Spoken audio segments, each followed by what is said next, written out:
بنت تخينة بتتعرض للتنمر من زمايلها وبتقدر تديهم درس انها شخص مفيد ومش سفاح للمشاعر زيهم. انتوا بتسمعوا محمد شمس وده فيلم من الاخر، وما تنسوش اللايك والسبسكرايب المتين. سارة بنت انطوائية بتشتغل في الصيف مع ابوها وامها في محل الجزارة بتاعهم، وبتدخل عليهم بنتين من الشلة بتاعتها اللي بيتنمروا دايما عليها، وبتاخد روزي وكلوديا صورة لسارة جنب اللحمة علشان يتريقوا عليها ويحطوها على الانستجرام، وكمان بياخدوا اللحمة من ابوها وبيمشوا. ولما بتشوف سارة صورتها بتغضب جدا، وعلى حمام السباحة بتكون الجرسونة بتقدم مشروب لشخص جديد في قريته وبيكون شكله غريب. ولما بتطمن سارة ان المتنمرين مشيوا من حمام السباحة بتروح علشان تنزل هي فيه، لكن الراجل الغريب بيكون موجود. وكمان بتتفاجئ بكلوديا وروز وكايا بيحاولوا يغرقوها لكنها بتهرب منهم، وهما بياخدوا هدومها والفوطة بتاعتها، وبتضطر سارة تروح بالمايو وبتفضل ماشية بيه في الشارع. ويبان ان الشخص الغريب خطف كايا وبيرمي لسارة فوطة كلوديا علشان تلبسها لغاية ما تروح. وبنتفاجئ من تصرف سارة اللي ما بتحاولش خالص انها تنقذ زمايلها وبتسيبه يمشي بيهم، وبتاخد الفوطة وتغطي نفسها بيها وبتروح. وفي الوقت ده حبيب كايا بيكون بيدور عليها، وبينتشر خبر اختفاء الثلاث بنات عند حمام السباحة، وبتاخد ام سارة بنتها لهناك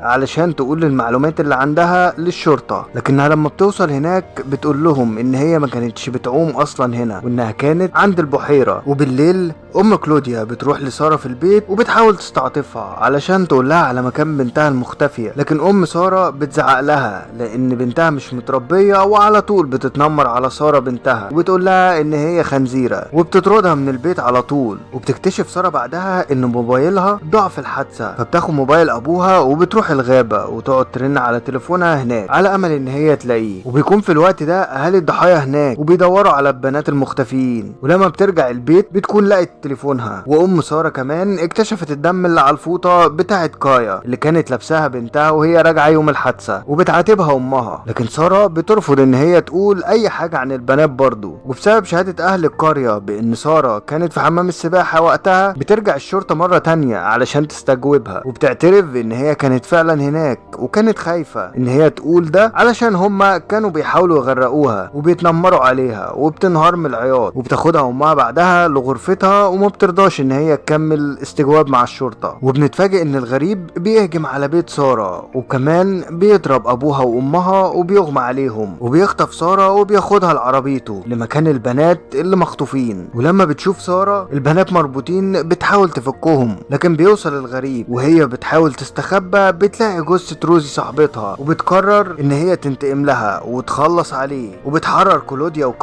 وكايا من الحبل، وبتكون سارة اول شخص ادى المتنمرين درس انها شخص مش عديم الفايدة، وانها قادرة تنقذهم من حياتهم. ولحد هنا يكون خلص فيلمنا، وتنسوش بقى اللايك شير سبسكرايب فيلم الاخر عشان يوصلكم كل جديد.